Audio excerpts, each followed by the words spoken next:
Boa tarde a você que está nos assistindo na tela da TV Horizonte, no canal 30.1, também na América FM nos 107,1, na Cultura M nos 830 kHz, também no nosso aplicativo Vox. Rede Notícias está no ar, ao vivo para você. Hoje é quarta-feira, dia 3 de setembro de 2025, e a gente vai acompanhar detalhes desse segundo dia do julgamento na primeira turma do Supremo Tribunal Federal do ex-presidente Jair Bolsonaro. Boa tarde, Janaína. Boa tarde, André. Boa tarde a todos. Eu sou Janaína Regiane e a partir de agora você vai acompanhar as notícias aqui de Belo Horizonte, de Minas Gerais, do Brasil e, é claro, do mundo inteiro conosco. E a gente quer você nas nossas redes sociais. Você pode e deve acompanhar o Rede Notícia no nosso canal exclusivo no YouTube. Já deixa anotado para você seguir, é o Rede Notícia TVH. Já somos mais de 5.600 inscritos e, como eu sempre digo, a gente quer bater a meta de 6.000 inscritos e eu conto com você. E também faço o convite para seguir a gente no Instagram, @TV Horizonte Oficial e @Rádio América Oficial. Daqui a pouco nós vamos fazer contato direto com Brasília, com a nossa correspondente na capital federal, a Carla Gamba, para poder a gente contar os detalhes do que está acontecendo agora na manhã de hoje, nesse segundo dia do julgamento do ex-presidente Jair Bolsonaro, que é acusado, é réu, de um processo de tentativa de abolição do Estado Democrático de Direito, uma tentativa de golpe no dia 8 de janeiro de 2023. No primeiro dia desse julgamento do Bolsonaro e de outros 7 réus pela trama golpista, o relator do processo, o ministro Alexandre de Moraes, abriu a sessão lendo o relatório da ação penal, detalhando todas as fases do processo, das investigações, às alegações finais. O procurador-geral da República, Paulo Gonet, defendeu a condenação de Bolsonaro e dos demais acusados, afirmando que as provas confirmam que há a tentativa de golpe e que não é necessária a assinatura em um documento para caracterizar o crime de golpe de Estado. Na sequência, houve a sustentação oral das defesas de 4 dos 8 réus desse chamado núcleo 1, ou núcleo crucial da denúncia feita pela Procuradoria-Geral da República. Foram eles Mauro Cid, que é ex-ajudante de ordens de Bolsonaro, e teve a defesa reforçando a validade da delação premiada e negando coação pela Polícia Federal ou pelo ministro Alexandre de Moraes. Alexandre Ramage, ex-diretor da ABIN e atual deputado federal, que negou espionagem ilegal contra os ministros do STF, alegando que apenas compilava pensamentos do então presidente. Parte das acusações contra ele foi suspensa devido à imunidade parlamentar. Almirante Almir Garnier, ex-comandante da Marinha, que negou ter colocado tropas à disposição de uma tentativa de golpe, de uma possível tentativa de golpe. Anderson Torres, ex-ministro da Justiça, que minimizou a chamada minuta do golpe encontrada pela Polícia Federal, chamando-a de minuta do Google. O julgamento retomou hoje, agora pela manhã. E como daqui a pouco a gente vai fazer o contato com Brasília para a gente entender o que aconteceu pela manhã de hoje, mas a gente já sabe que, além da defesa do ex-presidente Jair Bolsonaro, que estava se pronunciando ao fim da manhã desta quarta-feira, logo no início da sessão, a defesa do ex-chefe... na verdade, agora o advogado Braga Neto que está falando nesse momento. A gente tem imagens, está aí na sua tela, quem está nos assistindo, na tela da TV Horizonte, também no YouTube, as alegações aí do advogado de defesa do candidato a vice-presidente da República na chapa com Jair Bolsonaro, o ex-general Braga Neto. Vamos ouvir? Se a gente tiver som, vamos colocar um som para a gente ouvir. Prestados esse país ao Exército Brasileiro. Um homem sem qualquer mácula, sem qualquer mancha na sua carreira. E se a denúncia for aceita da forma como foi proposta pelo Ministério Público, este homem que tem 69 anos, ele provavelmente passará o resto da sua vida no cárcere. Portanto, a responsabilidade desse advogado e a responsabilidade desta corte é brutal. E é evidentemente que este advogado fica emocionado com essa situação de um cliente que, evidentemente, eu passei a ter uma relação. E eu preciso dizer com todas as letras, já no início desta fala, Walter Souza Braga Neto é inocente. Walter Souza Braga Neto é inocente. E quem diz isso? Não é este advogado, são os autos. São as provas que foram produzidas nessa ação penal.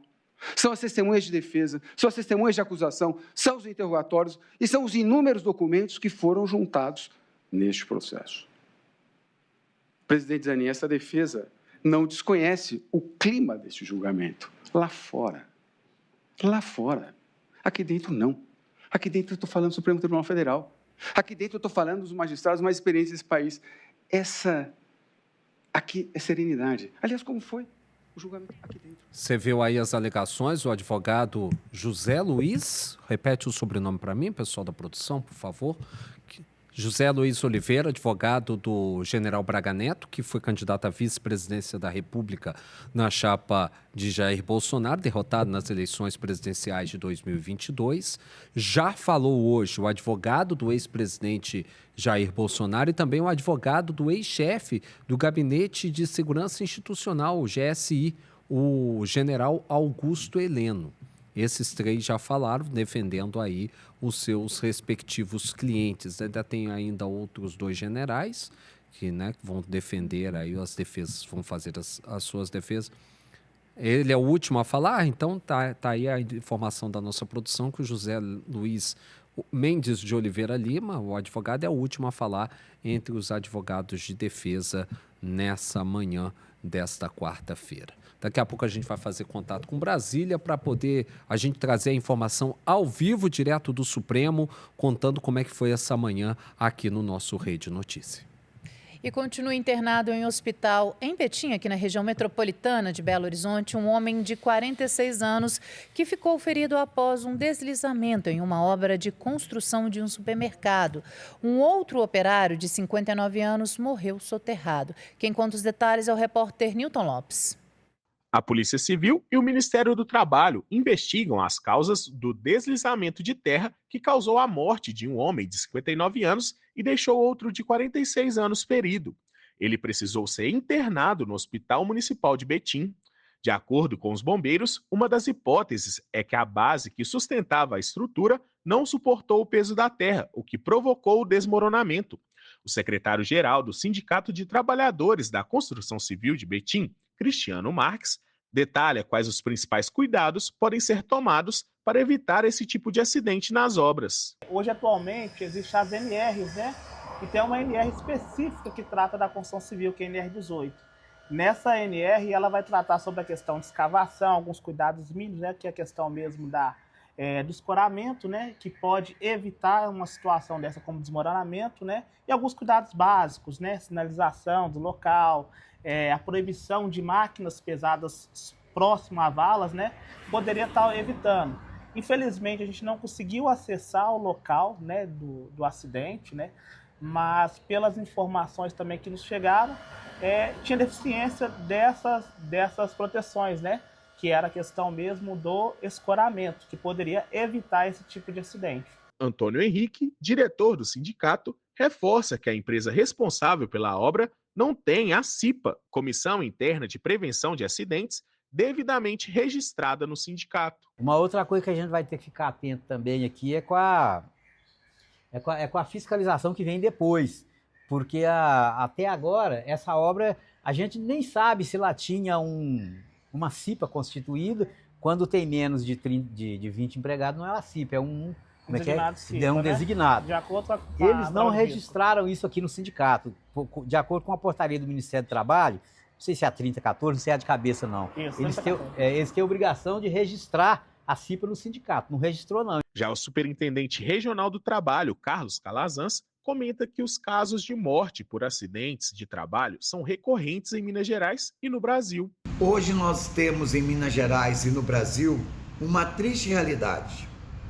Mais de 2.500 trabalhadores e trabalhadoras morrem todos os anos.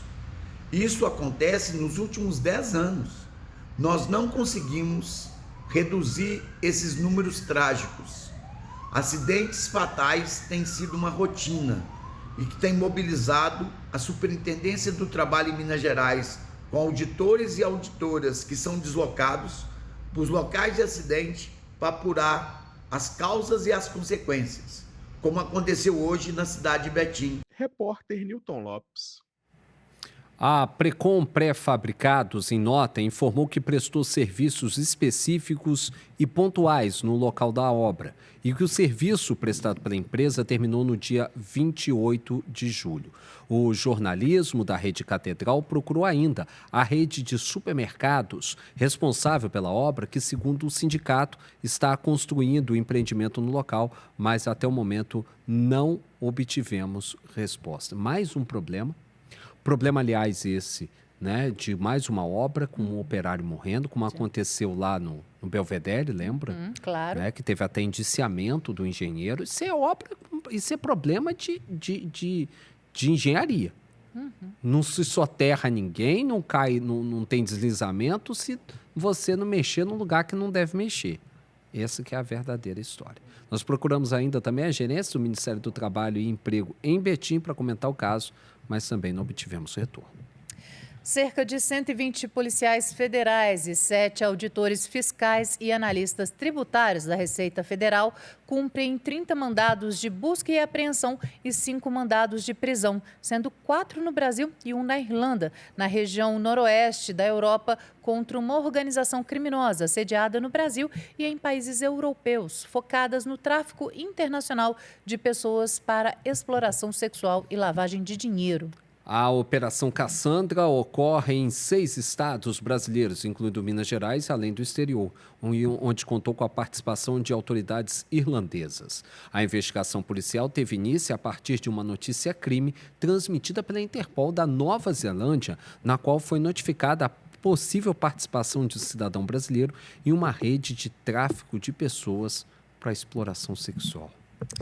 2 homens com idade de 25 e 44 anos foram presos nesta terça-feira por transportar um caminhão-baú carregado com drogas e conteúdos contrabandeados na BR-381, na altura do quilômetro 735, em Carmo do Cachoeira, no sul de Minas. As drogas e os suspeitos foram receptados na noite do dia 19 de agosto. Diante da ausência de documentação válida que comprovasse a origem lícita dos produtos, o veículo foi lacrado e encaminhado à Receita Federal para análise e contabilização da carga. E aí, gente, quando o caminhão foi aberto, os agentes localizaram na inspeção 35 munições de calibre .40 e aproximadamente 20 quilos de maconha que estavam escondidos entre as mercadorias. Os 2 suspeitos, junto com a droga e as munições, foram encaminhados ao Departamento Estadual de Combate ao Narcotráfico, em Belo Horizonte, para as providências legais. O veículo e os produtos contrabandeados, incluindo eletrônicos, celulares, radiocomunicadores e cigarros eletrônicos, permanecem sob custódia da Receita Federal.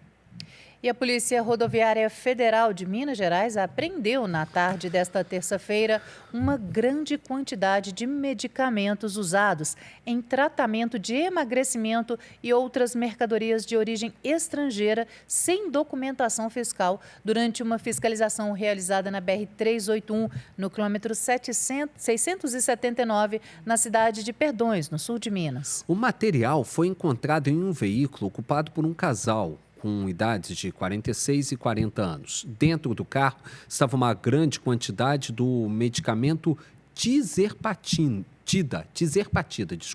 que é fabricado no Paraguai e que não possui autorização da Anvisa para ser comercializado no Brasil. Além do medicamento, a PRF também localizou celulares, maços de cigarro, perfumes e cigarros eletrônicos, todos sem documentação fiscal. Os ocupantes do veículo saíram do estado do Paraná e tinham como destino a cidade de Nova Ibiá, na Bahia. A Polícia Civil de Minas Gerais, pelo Departamento Estadual de Combate ao Narcotráfico, cumpriu na manhã desta quarta-feira 2 mandados de busca e apreensão no bairro Dom Bosco, na região noroeste aqui da capital.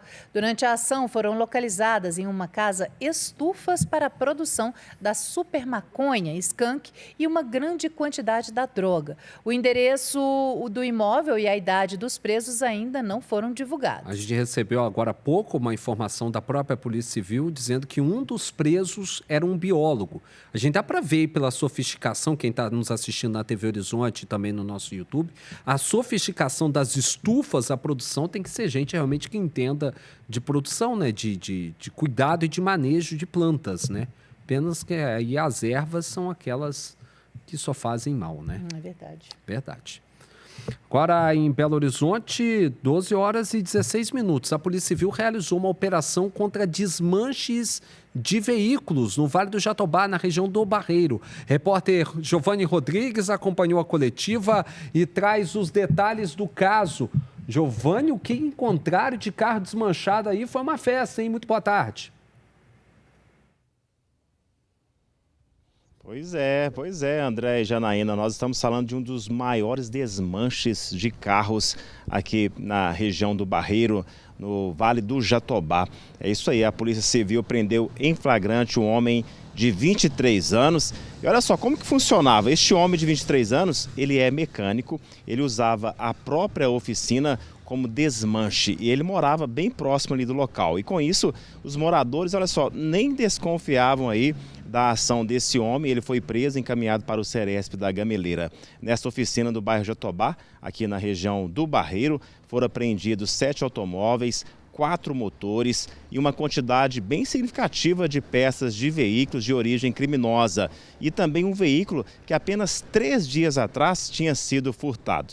O delegado Carlos Eduardo Vaz de Oliveira, ele ressaltou que a Polícia Civil está investigando mais 4 pessoas que simulavam o roubo do próprio carro. Olha que situação, hein? Essas pessoas simulavam o roubo do próprio carro para ganhar dinheiro da seguradora. Vamos acompanhar. Há fortes indícios que, além de comprar veículos realmente furtados ou roubados, o proprietário do desmanche comprava veículos também de proprietários que faziam seguro do veículo, simulavam um falso roubo ou furto para acionar a seguradora, receber o prêmio e vendia também esse veículo ao desmanche para poder ser todo adulterado ou desmanchado.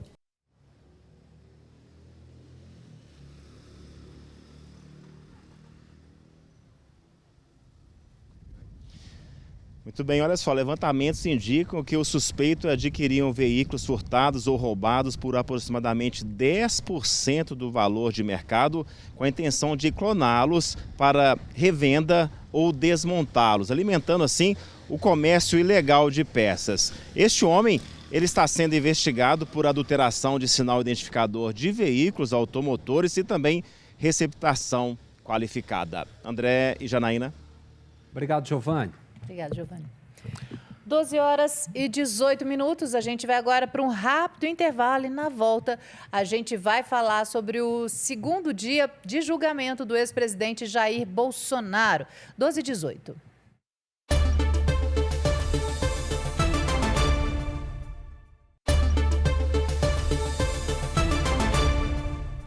Estamos de volta com o Rede Notícia, agora em Belo Horizonte, 12 horas e 22 minutos. O governo de Minas Gerais efetivou mais de 1.300 profissionais de enfermagem, analista de gestão e de assistência à saúde, além de técnicos operacionais que tinham sido aprovados no concurso público de 2023 para atuação na Fundação Hospitalar do Estado de Minas Gerais, a FHEMIG.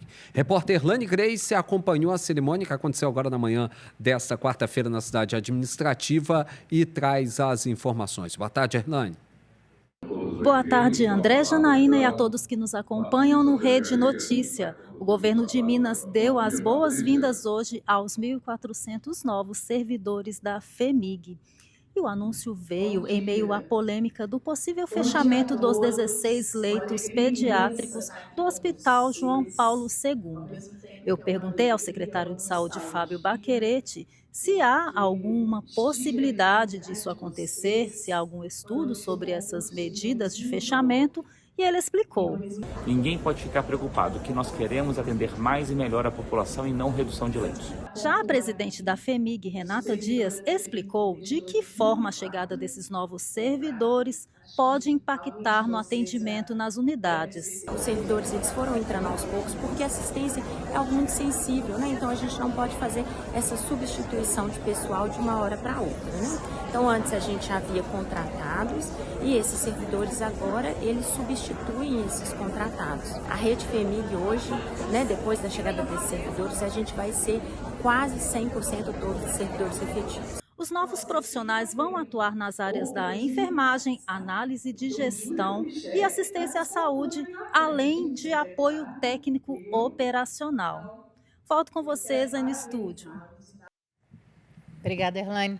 O Ministério Público de Minas Gerais deu parecer favorável ao pedido de suspensão imediata da lei que aumentou o pedido de auxílio alimentação de vereadores e servidores da Câmara Municipal de Belo Horizonte. A lei, aprovada em abril deste ano, aumenta o benefício em 90%, saindo de R$ 1.250 para R$ 2.374.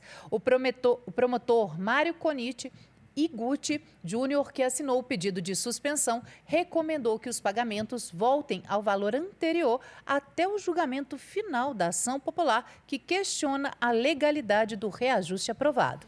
A ação, que foi movida pelo advogado José Ariel Marques Cordeiro, argumenta que o aumento levou ao custo anual do benefício de R$ 16.200.000 para R$ 31.900.000 somente neste ano de 2025 e que há projeções para chegar a R$ 50.600.000 em 2026 e R$ 62.700.000 em 2027. Para o promotor do Ministério Público, a manutenção dos pagamentos no patamar atual representa uma despesa mensal milionária à Câmara. Ele ainda afirma que há indícios de lesão à moralidade administrativa e potencial dano ao patrimônio público na lei, além de levantar a suspeita de autoconcessão e conflito de interesses, por ter sido aprovado por vereadores que passaram a receber esse benefício a partir da aprovação da lei. O Ministério Público sugeriu que a Câmara apresente ao processo toda a documentação técnica que subsidiou o aumento do benefício, como estudos de impacto orçamentário, pareceres jurídicos e atos de suplementação orçamentária. A equipe de jornalismo da Rede Catedral buscou o posicionamento da Câmara Municipal de Belo Horizonte, mas até o momento não obteve resposta. O mineiro Bruno de Paula Carvalho Fernandes, de 29 anos, morador de Governador Valadares, no leste do estado, morreu durante uma batalha na guerra da Ucrânia. Ele foi vítima de uma emboscada na linha de frente do conflito, onde atuava como voluntário desde maio deste ano. De acordo com a família, Bruno morreu no domingo, por volta de 9h50 da manhã, no horário de Brasília, 3h50 no horário local. De acordo com a esposa da vítima, uma responsável pela equipe ucraniana na qual ele atuava informou que Bruno estava com outros 3 combatentes, sendo 2 ucranianos e 1 brasileiro. Apenas esse segundo brasileiro sobreviveu, mas permanece internado e sem condições de fala, segundo os relatos dos familiares. Bruno era morador de Governador Valadares e vivia há 4 anos com a atual companheira Cecília Fernandes, natural de Barra de São Francisco, no Espírito Santo. Ele deixa uma enteada de 6 anos e um filho de 5. Segundo amigos próximos, Bruno havia embarcado para a Ucrânia em fevereiro deste ano. A decisão de integrar as forças ucranianas foi mantida em sigilo e nem mesmo os familiares próximos sabiam da intenção dele. A família agora aguarda informações oficiais sobre o traslado do corpo para que o sepultamento possa ser realizado. Inclusive, a própria esposa do Bruno disse que teria sonhado com a morte dele no dia anterior do que aconteceu. Mas aqui, cá entre nós, né? Você sair daqui do Brasil, trabalhava num supermercado, vai para lá para trabalhar, para ser guerrilheiro, mercenário de guerra, sem treinamento nenhum. E o que mais me impressiona é que é sempre tudo no sigilo, né? Eles não comentam, são instruídos, na verdade, a não comentarem nem com os familiares, nem amigos próximos. Né? Tem muita coisa dessa guerra da Ucrânia que só vai se vir à tona depois que ela finalizar. Ou os abusos, né? Os abusos de parte a parte. Porque se tem os abusos do governo Putin, tem muitos abusos do governo Zelensky também. Não tem inocente nessa guerra, não. É verdade. O governo de Minas começa a liberar as primeiras medidas de ajuda ao empresariado mineiro contra o tarifaço dos Estados Unidos. Os detalhes com a repórter Gabriela Salles. Publicado no Diário Oficial do Estado de Minas Gerais, a autorização que disponibiliza recursos na casa dos 100 milhões de reais ao empresariado mineiro impactado com o tarifaço dos Estados Unidos.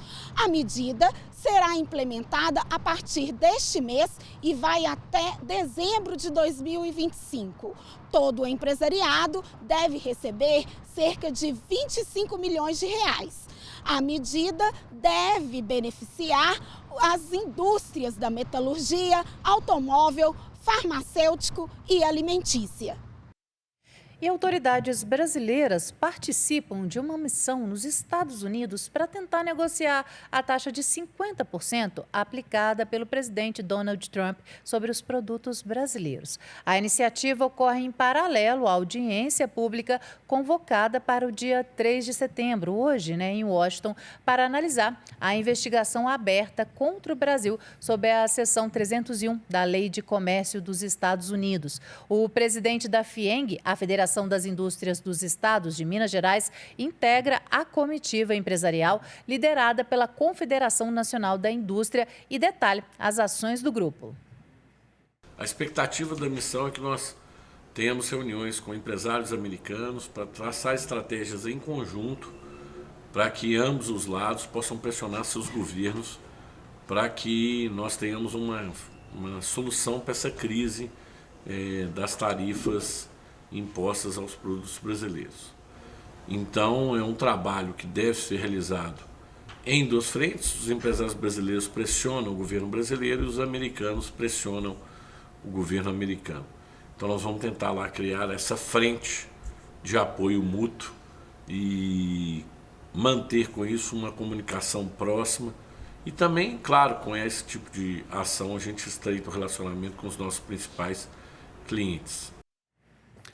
Vamos agora fazer uma conexão direta com a capital federal, com Brasília. A gente vai conversar agora com a nossa correspondente na capital federal, a Carla Gamba, que está acompanhando o julgamento do ex-presidente Jair Bolsonaro na primeira turma do Supremo Tribunal Federal. A gente está com muito problema de conexão de internet lá direto do Supremo. São vários veículos de imprensa do Brasil e até do mundo que estão acompanhando esse julgamento. E a Carla está falando com a gente por telefone. Carla, você nos ouve? Muito boa tarde. Seja bem-vinda ao Rede Notícia. Seja bem-vinda à TV Horizonte e à Rádio América. Conta pra gente como é que foi amanhã desse julgamento aí em Brasília. Olá, boa tarde, André, boa tarde, Janaína. Bom dia aqui, que eu ainda não almocei, né? A gente está com problema de conexão, sim, são 501 veículos que foram inscritos, né, que pediram esse credenciamento para fazer a cobertura desse julgamento. Como você falou, são veículos de todo o país e do mundo, né, de vários outros países. Então, assim, cobertura muito intensa aqui, eu estou acompanhando aqui desde ontem.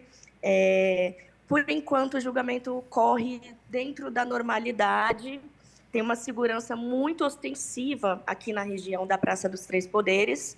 Para quem não conhece, ainda não veio a Brasília, a Praça dos Três Poderes é aquela praça que fica atrás do Congresso e se chama Três Poderes porque ela reúne ali o Congresso, que é o Legislativo, o prédio do Supremo Tribunal Federal, que é o Judiciário, e o prédio do Palácio do Planalto, que é o Executivo, né, onde fica o Presidente da República.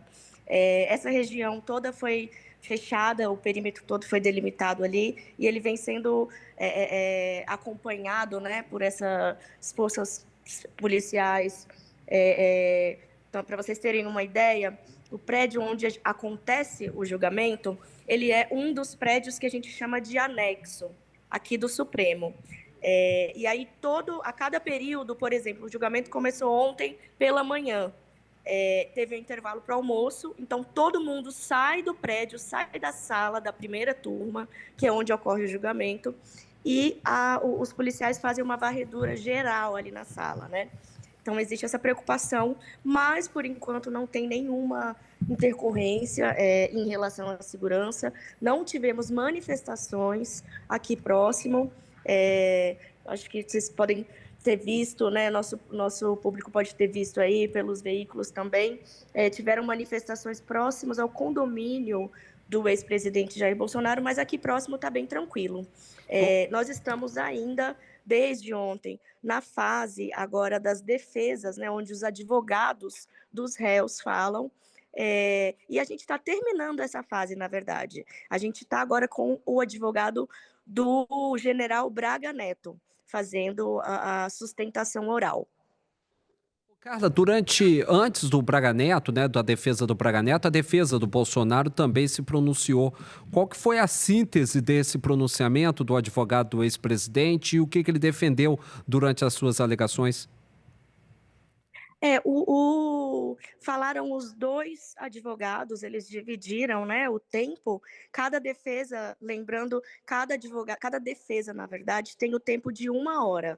Então, algumas defesas estão aí utilizando 2 advogados e dividindo esse tempo. O advogado do ex-presidente Jair Bolsonaro, ele fez uma fala muito no sentido que vai de encontro com a defesa de outros também, que é de tentar dizer que o crime não foi consumado, né? O golpe de Estado não foi consumado, que houve reuniões, sim, isso eles até admitem, né? Naqueles depoimentos que os réus fizeram ali ao ministro Alexandre de Moraes há um tempo atrás, que foi televisionado também, eles admitem que tiveram reuniões, que discutiram algumas coisas relacionadas à possibilidade de intervir para tentar evitar fraudes no processo eleitoral, mas que não houve um golpe, que não houve uma intenção de golpe, que foram discussões protocolares, aleatórias, eles ficam nesse lugar, né, de que a ideia é que dizer que não teve algo consumado, o que para o judiciário não é necessário, né? Que aí vem o Procurador-Geral da República, né, o Paulo Gonet, que ele fala pela parte da acusação, o Ministério Público, e ele também fez essa fala ontem, para dizer que não importa, assim, existe a intenção de cometer o crime, ela já é por si só um crime. E aí isso está tipificado, né, nesses 5 crimes aos quais eles estão sendo acusados, e podem vir a ser condenados, né, por até 5 crimes. Carla, perdão, Janine. Carla, você falou que o clima aí tá tranquilo aparentemente, né? Tem um esquema de segurança forte. A gente sabe que no dia 7 tem algumas manifestações programadas. O que está previsto aí para os próximos dias? Você tem em vista, já escutou essa movimentação aí de alguns apoiadores? Como é que está a situação aí? Sim, desde que foi decretada, né, primeiro as medidas cautelares em relação ao ex-presidente Jair Bolsonaro. O que são medidas cautelares?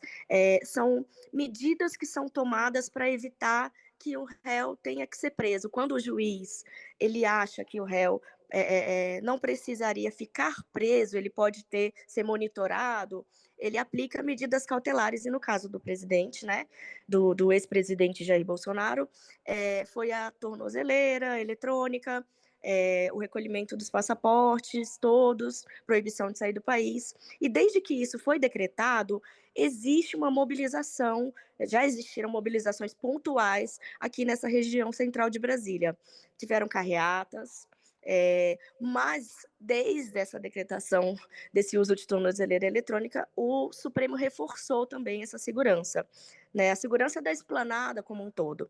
Então, o que tem acontecido até o 7 de setembro é isso, tem algumas carreatas. Final de semana passado aconteceu uma manifestação aqui na região central de Brasília, né, de apoiadores, desde o dia anterior, né, no domingo à noite, tiveram vigílias na porta do condomínio dele, que é um condomínio fechado, então os apoiadores não têm esse acesso à porta da casa do ex-presidente Jair Bolsonaro. E para o 7 de setembro tem promessas também de manifestações.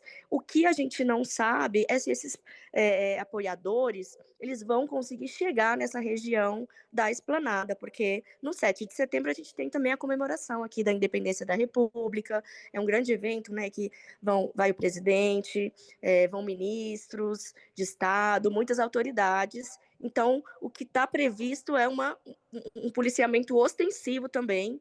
Então, provavelmente, eles não vão conseguir fazer manifestação, né? Os apoiadores de Bolsonaro não vão conseguir fazer manifestação nessa região. Mas estão prometendo, sim, claro. Carla Gamba falando ao vivo, direto de Brasília. Obrigado pela sua participação. Carla, que vai continuar acompanhando esse julgamento do ex-presidente da República, Jair Bolsonaro, e dos outros 7 réus acusados dessa tentativa de golpe de Estado no Brasil em janeiro de 2023, sempre entrando aqui no Rede Notícia e ao longo da nossa programação. Boa tarde, Carla. Fique com Deus. Uma boa quarta-feira para você. Muito obrigada. Fica com Deus também. Obrigada, André. Obrigada, Janaína. Vou estar aqui na programação agora pelos próximos dias também do julgamento e nas próximas vezes aparecendo em vídeo para mostrar também um pouquinho dessa movimentação aqui para vocês, tá bom? Boa tarde. Obrigada.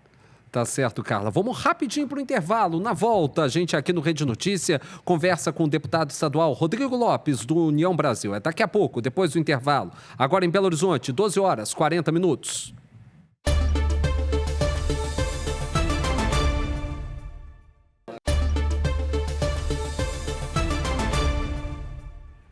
Estamos de volta com o Rede Notícia. A gente vai conversar agora com o deputado estadual Rodrigo Lopes, do União Brasil, que está aqui conosco nos nossos estúdios. Obrigado, Rodrigo, por estar presente com a gente, por ter atendido o nosso convite aqui do Rede Notícia. Eu que agradeço, André, Janaína. Uma alegria estar com vocês aqui pela primeira vez. Boa tarde. Bem-vindo. Deputado, não se fala em outra coisa na Assembleia a não ser em Propag e GEOSP, né, o serviço, a gestão hospitalar de Minas Gerais. Como é que o senhor tem visto? Vamos falar primeiro de Propag, bem rapidamente. Como é que o senhor tem visto a movimentação da Assembleia?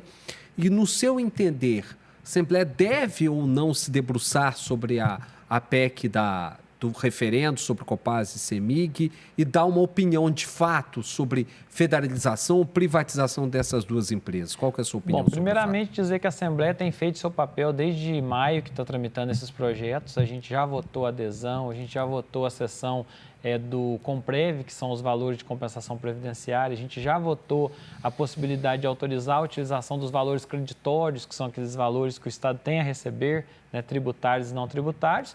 Aprovamos também federalização de CODENS e CODEMIG. Então, 5 projetos já foram aprovados. Até dos prédios também já foi aprovado. Ainda não. Ainda não. Aliás, dos prédios foi avaliado. Isso, já deu uma avaliação. Polemizado, mas por enquanto ainda não foi aprovado.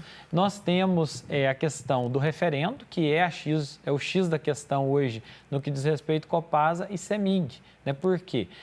Tem uma previsão do governo federal que, se ele pegar um ativo que ele tenha que desembolsar algum valor para efetivamente tê-lo, ele não tem interesse. E a CEMIG é um desses casos. Por exemplo, vai ter que virar corporation, né? Exatamente. Se a CEMIG for como estatal e vamos dizer assim, os acionistas têm a possibilidade de vender imediatamente e a União teria que comprar. E o governo federal não compraria a parte dos acionistas. Então, esse é um entrave.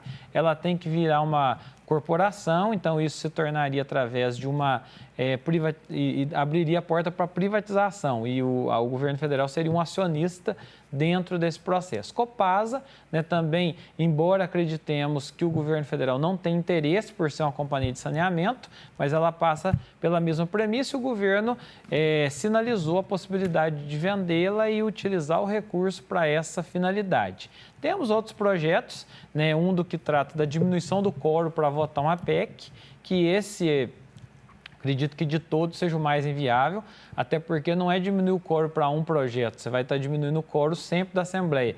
E o Poder Legislativo não vai abrir mão da sua prerrogativa, né, enquanto instituição de um quórum qualificado. Isso é abrir mão de poder, né? Então, isso é uma questão que eu não vejo essa possibilidade de acontecer. Nós estamos na expectativa, o presidente Tadeu tem tratado esse assunto aí de uma maneira, né, muito dedicada, esteve em Brasília procurando lá ministros e buscando as alternativas. Nós temos que destacar aqui que o governo do estado também tem feito seu papel, tanto que, né, o vice-governador, professor Matheus, se debruçou nesses projetos, e não podemos esquecer todo o trabalho feito pelo Rodrigo Pacheco, à época, como presidente do Senado, para viabilizar que o Propag, de fato, se tornasse uma realidade. Tem que, no seu entender, tem que resolver esse problema até 31 de outubro, né? Exatamente, André. Eu digo o seguinte, a dívida de Minas não é um problema de coloração partidária, é um problema de dívida de um Estado que paga 4% de juros ao mês e que essa dívida dobra a cada 2 anos. Então, quando a gente fala o seguinte, baixar de 4 para 2, a gente está baixando 3 bi ao ano, 3 bilhões ao ano. Dinheiro. Quer dizer, 3 bi dá para fazer quantas escolas, dá para fazer quantos quilômetros de estrada, dá para prestar quantos serviços à população, dá para fazer quantas cirurgias, comprar quantas ambulâncias, e isso nós estamos pagando hoje de custo da dívida, pagando como juros. Então, é algo que precisa ser feito de maneira urgente, é uma possibilidade aberta, e eu não vejo outro caminho. O Propag é o melhor projeto, e nós temos que nos desdobrarmos hoje na nossa função de deputado para que efetivamente se torne realidade, a gente cumpra os 20% e possa ter a nossa dívida aí solucionada dentro dos próximos 30 anos. Seria correr contra o tempo, né, aí para poder aprovar essas avaliações, porque é isso que está pendente, né, deputado? Somente essas avaliações que seria a entrada ali do Propag, do pagamento, né? Na verdade, nós temos que aprovar hoje a possibilidade do Estado federalizar CEMIG e Copasa, que depende de votar a PEC do referendo, porque a nossa Constituição tem essa limitação. As avaliações, elas vão ser feitas pelo BNDES. O BNDES, ele não tem uma data prevista para avaliação e nem o decreto nem a lei estipula que ele tenha que fazer isso até tal data. No entanto, se a gente não fizer a nossa parte, eles também não farão a deles. Então, ou seja, se eles vão avaliar daqui 1 ano, daqui 6 meses, daqui 4 meses, isso é uma questão que cabe ao governo federal. Agora, nós temos que entregar, de fato, a nossa parte, né, que é um debate que tem hoje, né, a oposição tem essa premissa no que diz respeito a uma, vamos dizer, contraposição muito forte ao que diz respeito a privatizações. No entanto, eu sou um deputado que defende, eu acredito na privatização, desde que a gente reforce as instituições de regulação, e eu não vejo outro caminho que não seja esse. Em relação ao GEOSP, que também é um outro assunto que está pegando fogo na Assembleia, como é que o senhor vê essa situação? E só que eu vou te pedir para o senhor responder para a gente depois do intervalo. Pode ser? Pode ser, obrigado. Vamos para um intervalo rapidinho. Na volta a gente continua esse papo com o deputado estadual Rodrigo Lopes, do União Brasil.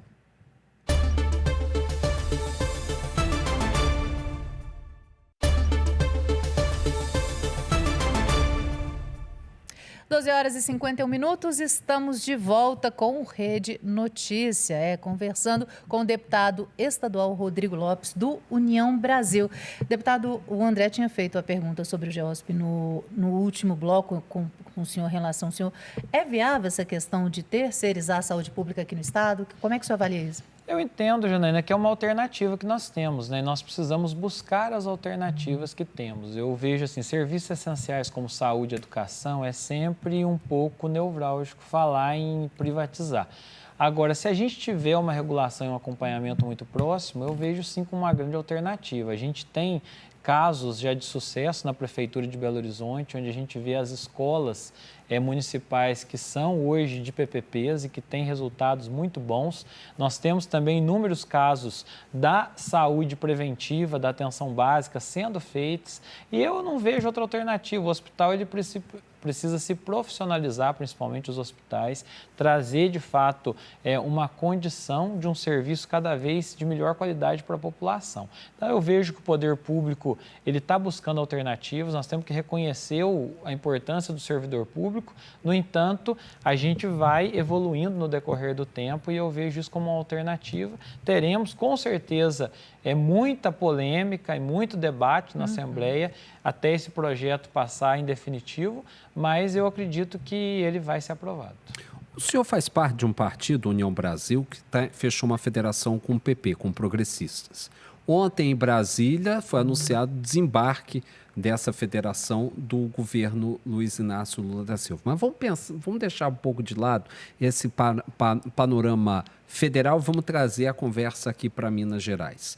Um dos expoentes dessa federação, União Brasil e PP, é o Marcelo Aro, que é um homem forte do governo de Minas Gerais, quase o secretário da Casa Civil do Estado, secretário de governo. Secretário de governo, né? Tem uma influência muito grande sobre o governo e é um nome que está se colocando como pré-candidato ao Senado por Minas Gerais. É um caminho natural, União Brasil, PP, seguirem com o Matheus Simões para ano que vem? André, a princípio deve caminhar nesse sentido, né? O Marcelo Aro disputou já a última eleição ao Senado pelo PP, hoje há uma federação entre PP e União Brasil, e dentro das tratativas, inclusive recentemente teve uma reunião em Brasília, onde participou lá o Rueda, presidente da União Brasil, Ciro Nogueira, presidente do PP, e houve esse compromisso com o Marcelo Aro. Inclusive é importante destacar aqui que eu também, enquanto deputado estadual, tenho um compromisso de apoiá-lo para uma das vagas ao Senado, né? Um compromisso já firmado por mim. Com o Aro, que eu acredito muito aí que é um projeto viável e que ele, com certeza, hoje à frente da Secretaria de Governo, tem feito um trabalho muito bom de integração com os deputados, tem uma visão municipalista, é alguém que pode contribuir. No entanto, André, na política tudo pode acontecer, né? Quando você fala do União Brasil ter estado na base do Lula e saído ontem, nós temos que lembrar que o União Brasil já foi PFL, já foi Democratas, que o Lula queria extinguir esse partido no ano passado. Né? Depois ele veio para a base, com a contraposição da CM Neto da Bahia, mas hoje é esse desenho que nós temos. Por outro lado, nós temos o Rodrigo Pacheco, se posicionando aí como um possível candidato, ainda não foi batido o martelo na pré-candidatura. No entanto, o Rodrigo Pacheco tem uma proximidade também muito grande com o Davi Alcolumbre, presidente do Senado e do União Brasil. Então, ou seja, o caminho natural, a princípio, é que o partido, a federação, permaneça com Marcelo Aro e venha a compor uma base de uma candidatura, de uma futura candidatura de Matheus Simões. Agora, a pergunta é, Rodrigo Pacheco vem mesmo candidato a governador? Não vem? Vai fazer algum movimento nesse sentido? Então, tudo isso são questões que vão tratar do tabuleiro de 2026. E aquele negócio também, pensar no âmbito federal, Minas Gerais também é estratégico. Então, muita coisa ainda vai ser conversada em Brasília ainda. Com certeza. O Lula precisa de uma candidatura forte em Minas para o palanque dele. Se não ganha em Minas, periga perder. Zema já se lançou pré-candidato à presidência da República. Zema se lançou pré-candidato. Rodrigo Pacheco foi eleito no passado, um voto contra o PT e agora tem uma relação próxima com o governo do PT. E o PT é quem pode levá-lo ao segundo turno. Então, são questões, né? Eu tenho também uma proximidade muito grande com o Rodrigo Pacheco, uma pessoa que faz parte da minha vida pública, né? E, inclusive, o meu mandato de deputado pode apoiar o Aro a senador, né? Como já tem essa definição. Se o Rodrigo vier candidato, terá o meu apoio ao governo e também o apoio ao Zema por ser um mineiro. Então, nós temos aí um cenário bem complexo pela frente e tudo isso depende de decisões e posições de cada um daqueles que compõem esse tabuleiro.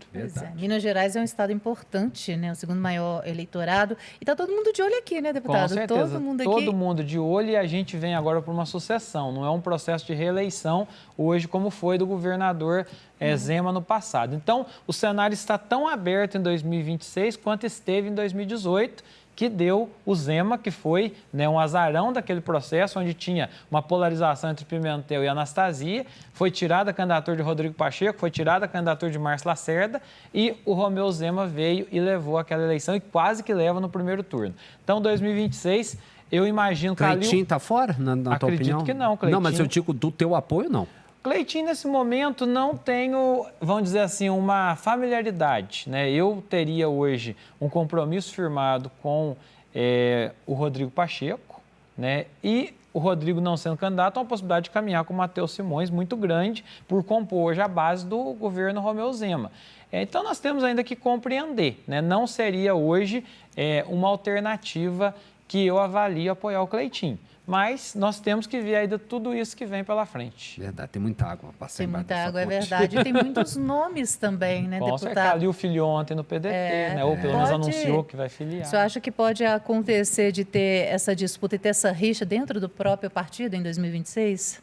Pode acontecer, né? A União Brasil tem ala, né, muito próxima ao governo, tem ala de oposição na esfera federal. Aqui em Minas, hoje, todos nós, né, deputado Arnaldo, deputada Ione e eu, compomos a base do governo Zema. Por outro lado, tanto o deputado Arnaldo quanto eu somos muito próximos do Rodrigo Pacheco. Então, é uma possibilidade, com certeza, que existe de haver as divergências. O partido tem a janela partidária de filiações agora lá no mês de março, onde poderão, né, vir outras figuras ao partido para disputar outros cargos, poderão sair figuras que compõem o partido e buscarem outras legendas. Então, tem muita coisa para acontecer, né? Agora nós temos o marco do dia 4 de outubro para sabermos quais serão as regras, né? Temos até o dia 4, se não mudou nada em Código Eleitoral, é o que está em vigor, mas ainda pode mudar alguma coisa até o dia 4 de outubro. Deputado Rodrigo Lopes, muito obrigado pela sua presença aqui. Eu quero te trazer da próxima vez para você falar sobre a agricultura familiar, que é de onde você veio.